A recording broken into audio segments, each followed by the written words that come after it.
On parle frites dans les grosses têtes dans la nuit des temps du 17 septembre 2001 en compagnie de Philippe Bouvard, Jean-Jacques Perroni, Éric Logérias, Jacques Maillot, Thierry Roland, Jean-Pierre Coff et l'invité d'honneur, Chantal Goya. La question de monsieur de Pierrepont qui habite Sprimont en Belgique s'adresse à Jean-Pierre Coff. Quel est le secret de la frite belge ? Elle est grosse, non? Elle est coupée large, non? Il peut avoir une grosse frite dans son boc. Voilà. Mais la frite, elle est... Non, elle a... Enfin, la frite française, belge, je ne sais pas, elle a un format très, très particulier. Hein. Oui. Ça n'a rien à voir avec la frite équatoriale. Je crois qu'elle... Laissez parler l'artiste, s'il vous plaît.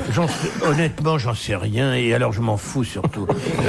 Oui, on se fout toujours des aspects de la culture qui vous échappent. Ah, ben il la servent avec de la mayonnaise. Si je me fie aux frites qu'on peut manger chez Léon de Bruxelles, c'est ça, je crois. Ça me donne pas envie de manger des frites belges. Elles sont faites dans une graisse particulière, c'est ça? Non, c'est pas ça. C'est la cuisson. Un format particulier. Non, c'est pas le format. Elles sont cuites en 2 fois. Voilà. Mais les frites françaises font l'objet de 2 cuissons. Les frites françaises aussi. Oui, mais avec cette arrière-pensée concrétisée que la première cuisson est destinée au cœur de la frite et que la seconde cuisson lui confère son croustillant extérieur. Mais c'est exactement comme la frite française. La première, on fait cuire la pomme de terre dans la première cuisson et on la fait dorer, croustiller dans la seconde. C'est la belle affaire. C'est pareil, il y a une question de frites belges ou frites françaises, et je présume que si les Italiens mangent des frites et qu'ils les veulent bien faites, ben ils les font comme ça. Et la frite allemande aussi. Oui, la frite italienne, ils la font... Avec des spaghettis. Oui, et de la sauce tomate. Et ils l'envoient contre le mur. Voilà. Bon, en tout cas, vous avez répondu à la question de monsieur Pierrepont, qui pose comme postulat, parce qu'il est belge, que la frite belge est meilleure que la frite française. On va pas discuter là-dessus. Non, ne discutons pas, il a raison. C'est une bonne réponse de Jean-Pierre Coff. Le drame, c'est la frite congelée. Je trouve que ça, c'est vraiment un scandale qu'on puisse faire des choses pareilles. Ah oui, puis c'est des bâtons dégueulasses. Oui, elles sont souvent blanchies même. Hein, c'est cuit dans de l'eau. Puis après, alors elles ne tiennent pas, elles cassent. C'est nul, ce truc-là. Puis elles sont minuscules, elles sont dégueulasses. Ah non, c'est lamentable, ça. Et alors ça, ce qui est terrible, c'est dans les restaurants, quand ils l'ont fait cuire une première fois, il y en a trop, ils les remettent encore une autre fois, quand ça soigne de graisse. Une frite, faut que ça soit sec, hein. C'est pas plein de gras, une frite. C'est sec. Oui, vous me dites ça à moi comme si je faisais des frites tous les jours. Moi, mes frites, elles sont sèches, mais bon. Vous faites des frites? Est-ce que vous faites des frites? Je vais vous dire quel est le fond de la pensée de monsieur Pierrepont. Il dit, en fait, les Français veulent aller trop vite et se contentent d'une seule cuisson. Mais monsieur, je ne permettrai pas qu'on dise que chez des Français qui aiment réellement les frites, on les fasse trop rapidement. Ça, monsieur, ça n'est pas vrai. Oh non. On fait les frites en 2 fois, on les laisse cuire normalement. Mais monsieur, venez chez moi manger des frites. Je vous montrerai ce que c'est. Il confond avec la chips. C'est une insulte à la nation. Ben voilà. Qu'est-ce que c'est que ce... Ah non, là, je suis pas d'accord. On va leur envoyer Charles de Gaulle, qu'ils fassent attention à eux. Non, mais qu'on demande des renseignements, qu'on pose des questions, je veux bien, mais qu'on insulte un pays, non. Alors, bonne nouvelle, il y en a quand même, au sujet des erreurs des feuilles d'impôt, vous savez. Ah oui. Ah ouais. Tous ceux qui avaient reçu une feuille d'impôt dont la première page correspondait bien à la leur, mais dont la deuxième révélait les revenus du voisin. Et j'ai reçu la vôtre par hasard chez moi, je me demandais si on pourrait pas vous demander une petite augmentation. Alors, Dieu merci, le ministère de l'économie et des finances a été totalement blanchi par l'enquête. Il n'est pas responsable. L'imprimeur n'est pas responsable non plus. Il y en a pas, alors. C'est la faute à personne, quoi. Si, c'est le logiciel qui est devenu fou. Saloperie de logiciel. On pourra pas rigoler. Ah non, mais c'est ce que vous voulez dire que si c'est la faute de la machine, ça veut dire donc que personne ne vérifie après la machine. C'est-à-dire qu'il y a eu un coup de folie du logiciel. Ça peut, ça arrive. Un bug. Oui, voilà. Est-ce que vous aviez vu à la télévision le monsieur qui est en charge de ça, le directeur général des impôts, venant s'expliquer sur les... Il n'était pas à l'aise. Il avait un nom de cheval de course, à rallonge, idéal du gazo, un truc comme ça, il s'appelait. Mais il était vraiment très emmerdé. Parce que comment expliquer une connerie pareille? Ils ont trouvé, c'est la machine. Ah, c'est pas d'ailleurs le directeur général qui est venu, c'est son adjoint. C'est toujours l'adjoint qui s'excuse. Vaut mieux. Oui. Mais là, donc, c'est vraiment la machine. Les hommes n'y sont pour rien. C'est Donc, parfait. tout le monde... Alors la machine va être punie, elle aura un blanc, mais elle va aller au piquet. Elle aura pas d'avancement. Ah voilà. C'est comme le Charles de Gaulle, c'est les machines, hein, c'est pas. Oui. c'est Et pas les pendant ce temps-là, il y a un habitant de Gisors, dans l'Eure, qui a réédité le fameux exploit de Francis Blanche il y a un demi-siècle.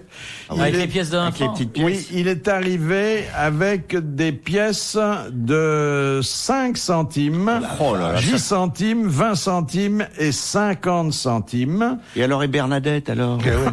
Il a dit c'est pour dire adieu aux francs, ce qui est une jolie pensée. Ah, c'est joli. Et un peu pour faire chier le monde aussi. Et comme c'est un contribuable assez aisé, il était venu avec 2 camions. Oh bah. Ah, ça c'est bien. Et c'est pour ça qu'il y a une pénurie de pièces. Il y a des pénuries de pièces de 5 centimes qui sont dans les magasins. Oui, mais 2 camions de combien? C'était dans des sacs, c'est 2 pas dans camions une de benne. 4 tonnes. Ah ouais. Ah, c'est magnifique. oui, quand même. 8 tonnes de pièces. Ça aurait été amusant qu'ils viennent avec une benne.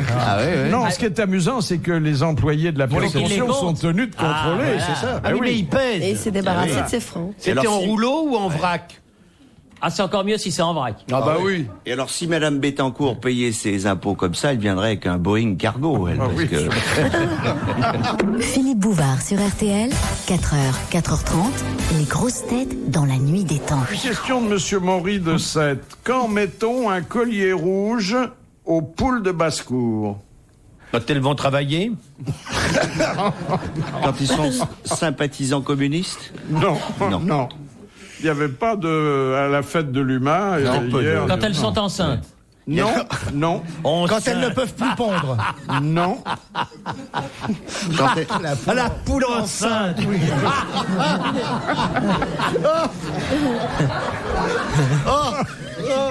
Ça vous fait rire, hein, vous, l'homme de la nature, hein? La poule enceinte, oui. Je te demande pardon. Donc, quand c'est une bonne pondeuse, justement, Alors, au-delà d'un certain nombre d'œufs C'est par quand elles jour. couvent. non. Quand elle fait des gros œufs. Non, Quand elles peuvent plus. non. Non, c'est quand Ça a elles rien à voir pondent avec Quand les elles vont, elles sont Ça a rien destinées à à voir la avec les réforme. un certain quota. Ça n'est pas sans évoquer la procréation. Quand elle est prise. Non, Quand c'est de la poule à viande. non. Un jour, l'éleveur, La petite le Huguette, fermier, dit celle-là, On va pouvoir la manger. Non, Elle fait des beaux poussins. la roussette, je sais pas comment on l'appelle, on va lui mettre un collier rouge. Bah ouais. Pour Parce attirer le coq. Pour le Il repousser. faut le repousser. Exactement. Le coq n'aime pas du tout les colliers rouges. Allez donc savoir pourquoi. voilà. Ah bah les Je m'en suis aperçu. Et quand il voit une femelle avec un collier rouge, il se Aïe. détourne d'elle. Donc, C'est ça. on a l'assurance qu'ainsi elle ne sera plus fécondée. Vous êtes conscient quand même que c'est scandaleux des idées comme ça. On ne devrait pas poser des questions comme ça, répandre ça sur les ondes. C'est priver la poule de plaisir. Ça, j'ai tout de suite vu qu'il n'était pas content. hein. Ouais. Non mais Ça- c'est vrai, c'est dégoûtant. Imaginez qu'on mette un collier rouge à Chantal. Ah bah oui, bah voilà. Tous les Ça coqs serait se quand même casseront. scandaleux, non? Elle a le droit au plaisir. Et pourquoi l'animal n'a pas le droit au plaisir? Et en mémoire de Henri IV, le poule devrait toujours l'avoir dans le pot. Moi, je suis contre l'insémination artificielle, je suis pour le plaisir de l'animal. Oui. Moi, j'ai amené mes juments au cheval, à l'étalon. Et alors, je me suis rendu compte qu'il y avait des bêtes qui étaient plus salopes que d'autres. Sur mes 2 juments, il y en a une qui s'est fait prendre dès la première fois, clac, dans le tiroir, enceinte. La seconde, elles ont dû bavarder entre elles. Et la première a dû dire à la seconde, c'est pas mal du tout, vas-y une deuxième fois. 12 fois. Ça a commencé au début du mois de mars, le 15 avril seulement, elle s'est fait prendre. C'est pas une jument, Toutes les c'est une- fois, elle y allait, très contente. T'as eu des bébés Elle remuait le cul. Oui, T'as les bébés 2, oui. C'était très rigolo, 12 fois une. Alors vous l'accompagnez chaque fois? Non, une fois qu'on a vu ça c'est superbe. Hein. Oui. Il faut dire, c'est pas 1 mètre, mais c'est 80. C'est quand même, il y a Ah pas oui. rêvasser là. Et c'est quelle couleur? Vert, Non, c'est noir. le truc du cheval. C'est Rouge-noir. foncé, rouge, brun, de très belle qualité de rouge. Et rouge un peu, certains rouges à la Goya. Oh, ça y est. Comme un pomerol un peu. Oui, c'est ça. Oui, rouge pomerol. Oui, rouge pomerol. Est-ce qu'au retour du haras, l'homme ne se sent pas tout petit? Admiratif. Parce qu'en plus, je vous ai raconté ça, c'est très très beau, parce que l'étalon se lève sur les pattes arrière, comme ça, c'est Pégase, magnifique. Et tout à coup, on voit ce sexe turgescent, comme ça, il est en érection, évidemment. Il n'y a pas que lui, moi, ça vient. Contrairement à ce qu'on croit et contrairement à ce qu'on est obligé de faire avec certains animaux, là, pas du tout. Il faut pas le guider. La main humaine n'intervient pas. Rien. Le sexe s'introduit comme ça dans la bête. Mais vous imaginez ce que c'est, 80 cm comme ça qui s'enfonce doucement, doucement. C'est très très beau. L'éjaculation est un peu rapide. Le cheval est rapide. Ça dure pas 2 plombes. C'est pas d'agitation. Voilà. Hop. Et après, il y a un geste d'une tendresse. Il fume. Infinie. Et ça vous fait rire. Je dis tendresse et vous rigolez. C'est quand même incroyable ce truc-là. Non, vous voulez Merde. dire qu'avant que la jument s'éloigne, il lui fait un petit baiser? Non, le coude de la tête de l'étalon se pose sur l'encolure de la jument comme ça. Comme pendant- Love Amour avec Chirac. Et alors là, il lui dit, alors, heureuse? Mais est-ce que vous allez arrêter de vous moquer de tout ce qui est émouvant, de tout ce qui est tendre, de tout ce qui est... Mais c'est on t'a dit, on ne voulait pas d'amour, on voulait du cul. Et c'est du cul avec de l'amour, c'est encore plus beau. C'était magnifique. Et alors après, bon, il se retire très lentement, évidemment, le temps que ça ramollisse, quoi. Il se retire très lentement. Et alors là, il est tout bonnet parce que ça pendouille. Vous voyez un truc de 80 cm qui est en train de pendouiller avant que ça se rétracte. C'est des trucs, on regarde ça avec à la fois C'est pour ça que ça admiration. peut pas être un cheval de course, parce que ça le freine. Hein. Non, et puis il doit se mettre de la paille au bout. Si ça traîne par terre. Mais pas du tout, Pas ça du tout. 80 cm, ça traîne pas, la pâte est plus haute, il est à 25 cm du bout, c'est magnifique. Et les produits, ils vont bien? C'est d'une Ils sont beauté. mignons? Oui, il y a un mâle et une femelle. Ah, c'est bien. Ah oui. C'est magnifique. Hein. Mais Et alors, comment ils se quittent, le cheval et la jument? rien, après, on rattrape le licol et puis on l'emmène à l'écurie. Ouais. On va pas les laisser 2 heures à se regarder, Oui. à se frotter le museau. Pas du tout. Il repart à l'écurie. Ouais, je te connais plus, Lisca. Oui. Il va en refaire une autre plus tard. Il va recharger, mais combien de temps pour recharger le... Je sais pas, ça j'ai aucune idée. Alors. Mais celle qui y est allée 12 fois, elle le reconnaissait? Elle, Non, parce qu'on a changé d'étalon chaque fois. On a changé de oui. partenaire. Ah oui. Ah oui, oui. Mais c'est ça qui lui plaisait. Ah oui. RTL, 4h, 4h30, dans la nuit des temps des grosses têtes de Philippe Bouvard. Encore quelques minutes en compagnie des grosses têtes dans la nuit des temps du 17 septembre 2001. Autour de Philippe Bouvard, Jean-Jacques Perroni, Éric Logérias, Jacques Maillot, Thierry Roland, Jean-Pierre Coff et l'invité d'honneur, Chantal Goya. Nous avons en Je ne vous ligne... raconterai plus jamais d'émotions. C'est fini. Non mais attendez, on a eu droit à une vision extrêmement enthousiasmante de la nature. Ah oui. Entre la carotte tapineuse et la jument amoureuse, on a passé un bon moment. Ah oui, ça c'est sûr, vous verrez pas ça au bois de Boulogne. Ah ça, vous pouvez toujours continuer à vous y promener, c'est pas ça que vous verrez. Au bout du fil, Jean Dutour. Bonjour Jean. Heureusement qu'on pense à moi parce que je commençais à avoir une fièvre de cheval. Pardon, Jean. Jean, cette question de Monsieur Paul. Paul, oui. Enfin, pas Pas le tunnelier. à quoi servait au Moyen-Âge le jaspe, l'agate, l'hématite et la serpentine lorsqu'ils ne faisaient pas office de bijoux? On va le médicament, évidemment. Médicament n'est peut-être pas le mot que j'attendais de vous. De drogue, alors. Non plus. Non plus d'aphrodisiaque, peut-être. Non. De remède. Nous sommes au Moyen-Âge. Oui, c'était une belle époque. Hein. Ah oui, c'est là où nous nous sommes connus. Et on prête à certaines pierres Ça avait à voir avec l'alchimie. Oui. des vertus qu'on leur refuse aujourd'hui. Ah bon, aphrodisiaque, peut-être. Non, Non plus. Ça avait à voir avec l'alchimie. non. Mais c'est quelque chose d'assez magique. C'est C'était pas pour faire la pierre philosophique. philosophales, peut-être. Non, non, C'était des porte-bonheur? C'était Non. C'était pour lire l'avenir? non. Des sédatifs, des... Et la police de l'époque faisait un usage constant des pierres que je viens d'énumérer. Alors, vous les énumérez encore, qu'on voit un peu ce que c'est? Le jaspe, l'agate, l'hématite et la serpentine. Quand ils arrêtaient... C'est une monnaie d'échange? Ah non, pas du tout, non, mais ça... Enfin, ça leur servait d'instrument d'auxiliaire. Voilà, c'était dans la panoplie du policier médiéval. C'est pour faire avouer? Ça pouvait, Pour trouver un coupable. ça pouvait convaincre quelqu'un Bah, de... il le lestait avec ça? C'était Non. une sorte de... Non. C'était une espèce de sérum de vérité ou... Si l'on veut, mais qui ne concernait pas l'homme lui-même. C'était pour la découverte des méfaits et des crimes. Ça changeait de couleur selon la... Oui. Si S'il on le mentait, mettait ça dans la changeait de main, ça changeait de couleur. Alors, Une sorte ça de change- sérum de vérité? Alors, ça changeait de couleur, non pas si on l'avait dans la main. Mais si on le mettait sur un cadavre. Non. Si on les frottait l'une à l'autre? Non. Sur la piste d'un coupable. Ah oui, de toute façon, c'est-à-dire, c'est la vocation de la police. Hein. Ils arrêtaient un coupable et ils lui donnaient une de ses pierres. Non. D'abord, on était sûr que c'était un coupable que lorsqu'on avait utilisé ces pierres. Elles changeaient de couleur quand elles étaient sur lui. Non. Quand est-ce qu'elles changeaient de couleur ces pierres Aïe. Sur un objet volé ou... Non. La nuit. C'est un sérum de vérité. Si l'on veut, mais Elles changeaient de couleur sur le criminel. non. Quand il soufflait dessus? Non. Sur la victime? Non. À l'endroit du crime. Non. Sur les lieux du crime. Si l'on veut, mais elle changeait de couleur. Quand il parlait, quand le... En contact avec quoi? Avec le sang? Non. Avec l'air? Avec l'arme.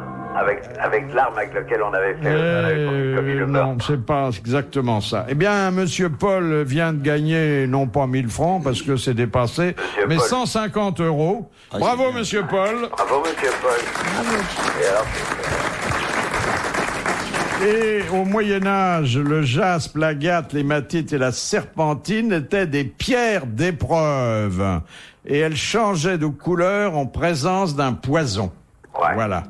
Vous saviez ça, monsieur l'académicien, voyons. c'était loin, hein. Bah oui. Ça remontait au Moyen-Âge. Est-ce que vous pouvez me dire, Jean, ce que c'est qu'une serpentine? Quelle couleur ça a?